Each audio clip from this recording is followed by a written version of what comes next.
महबूब तुझे गाए जा गीत मिलन के, तू अपनी लगन के सजन जाना इधर आईना हूँ। आँखें खुली थी आए थे वो भी, चांद छुपा और तारे डूबे, रात गजब की आई। मिलते ही आंखें दिल हुआ दीवाना किसी का। तस्वीर बनाता हूँ तस्वीर नहीं मैं संवारूंगा तुझे सारे गम दे, तेरी मोहब्बत की कसम। नमस्कार, आदाब दोस्तों। आज जिक्र करने जा रहे हैं मौसीकार आज़म जनाब नौशाद अली साहब का। नौशाद साहब पर पहले भी एक प्रोग्राम मैंने बनाया है, आपने बहुत प्यार दिया, बहुत शुक्रिया आपका। ये जो प्रोग्राम मैं बना रहा हूँ इसके पीछे एक वजह है। हम जानते हैं कि नौशाद साहब का संगीत कैसा रहा, क्लासिकल धुनें उनकी, लोक धुनें, और वो अक्सर ये कहते थे कि अपने ही घर में जब ख़जाने होते हैं हम बाहर को कॉपी क्यों करें।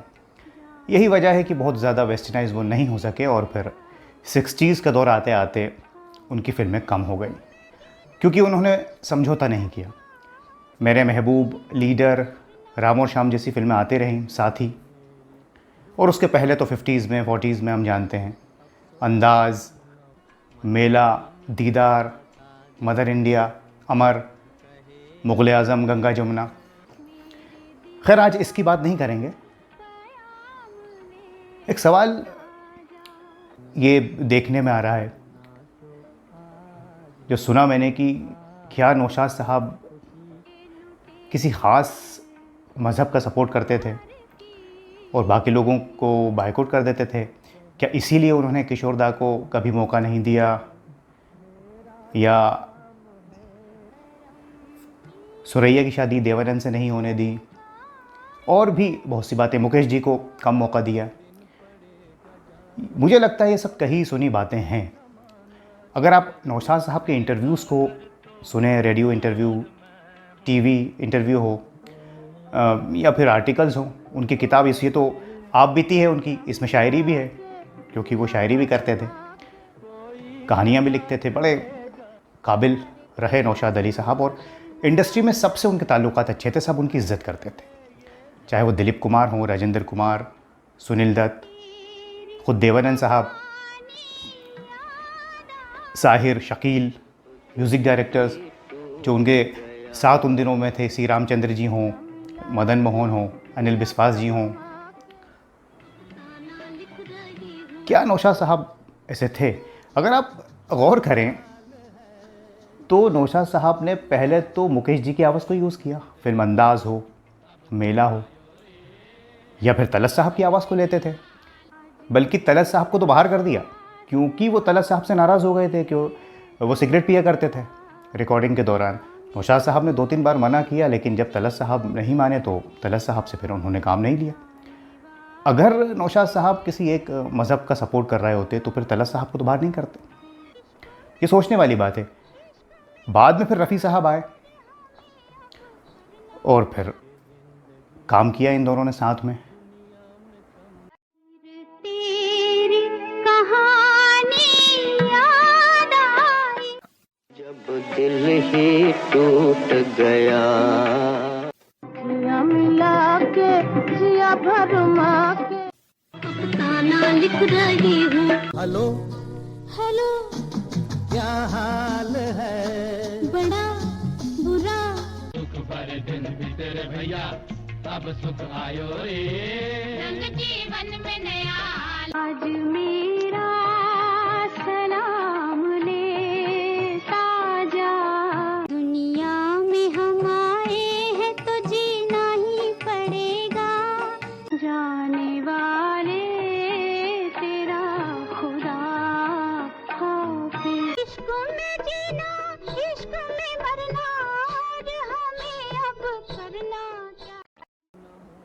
असल में होता क्या है कि मुझे ये लगता है कि जो कलाकार है, आर्टिस्ट, उसका ना तो कोई मज़हब होता है ना कोई सरहद होती।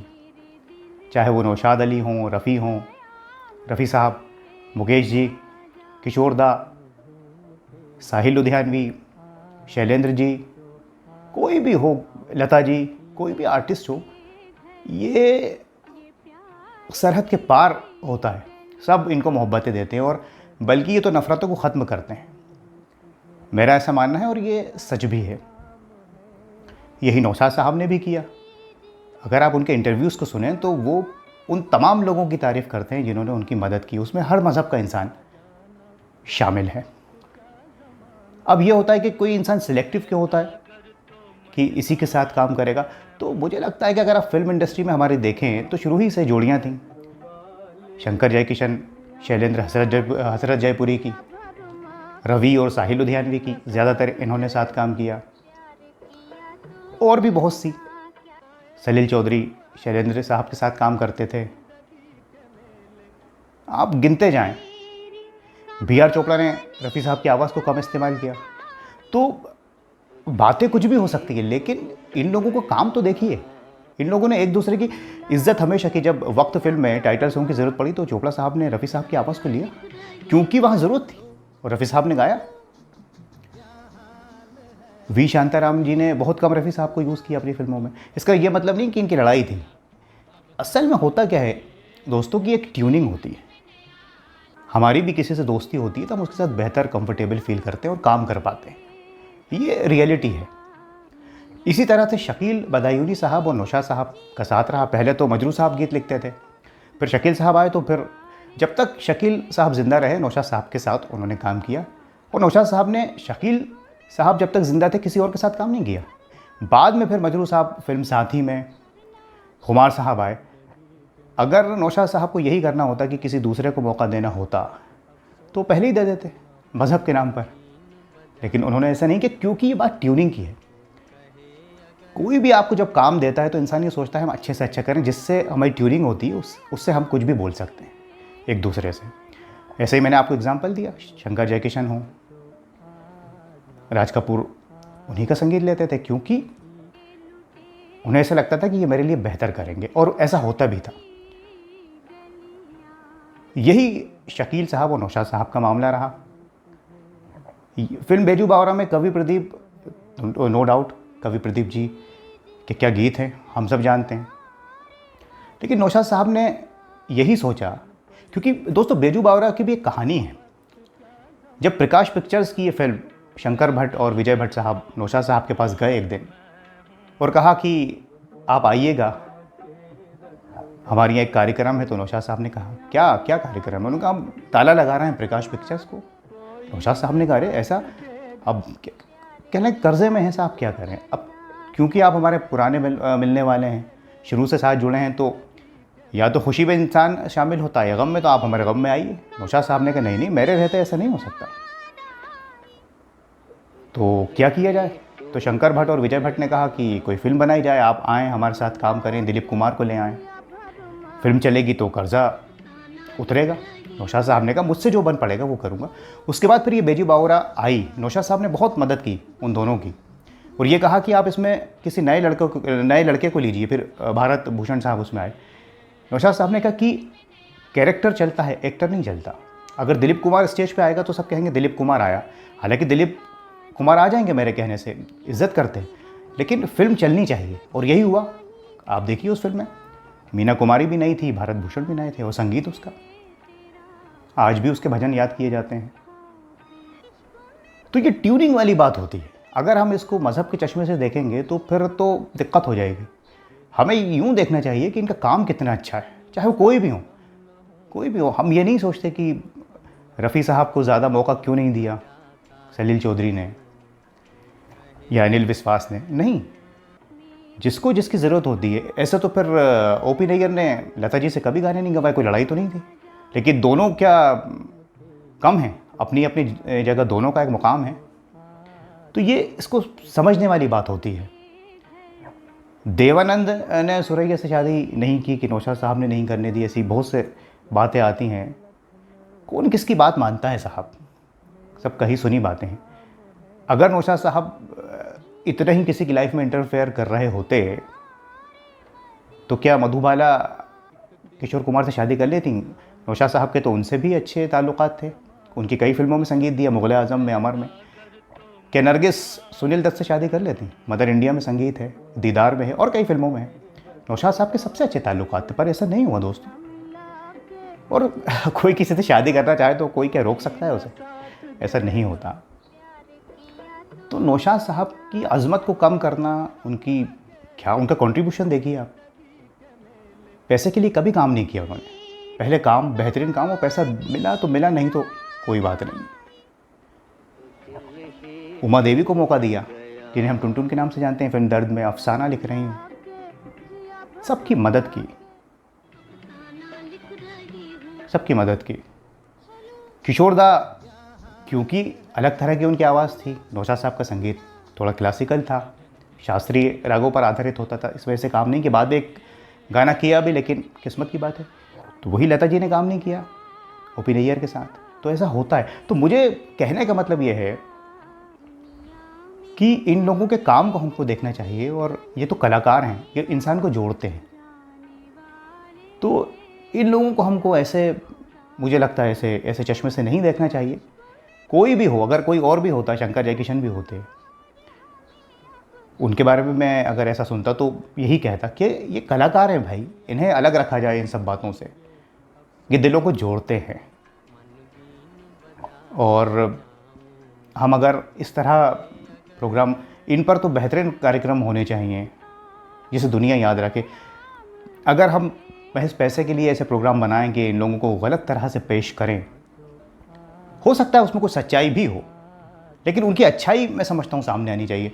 हम पैसा कमा सकते हैं, लेकिन इस तरह के कार्यक्रम क्या 6 महीने बाद कोई देखेगा? नहीं, लोग वही देखेंगे, उनकी बायोग्राफीज़, अच्छे प्रोग्राम, उनके काम, लोग काम को ही सलाम करते हैं, ऐसा मेरा मानना है। तो नौशाद साहब के काम को याद किया जाए, उनकी अच्छाइयों को याद किया जाए, और जो गलत फहमियाँ हैं उन पर गौर किया जाए कि ऐसा क्यों हुआ। बात सीधी सी है, जिसके साथ ट्यूनिंग होती है वो उसी के साथ काम करता है, ताकि काम अच्छा हो सके। तो ऐसे महान नौशाद अली साहब को सलाम, और उनका एक एक गीत, जब प्यार किया तो डरना किया, चाहे गंगा जमुना के हो, राम और श्याम के, साथी फिल्म में मुकेश जी को उन्होंने उनकी आवाज़ का इस्तेमाल किया। सिर्फ एक बार कहा राजेंद्र कुमार ने, नौशाद साहब ने कहा ठीक है, अड़े नहीं वो। तो ये सारी चीज़ें चलती रहती हैं, और नौशाद साहब को उन्हीं के गीत से याद करते हैं। वैसे तो उनके बहुत से गीत हैं, लेकिन फिल्म मेला का, ये ज़िंदगी के मेले दुनिया में कम ना होंगे, अफसोस हम ना होंगे, नौशाद साहब नहीं हैं, लेकिन उनका गीत और संगीत, उनकी अच्छी बातें हमेशा हमारे साथ रहेंगी। दोस्तों, आप भी हमें कमेंट करके बताइए, आप क्या सोचते हैं इस बारे में, इन महान कलाकारों के बारे में। ऐसे सारे तमाम ग्रेट लीजेंड्स को हमारा सलाम है। आज के लिए बस इतना ही, फिर मुलाकात होगी, तब तक के लिए अपना ख्याल रखें। नमस्कार, खुदा हाफिज़।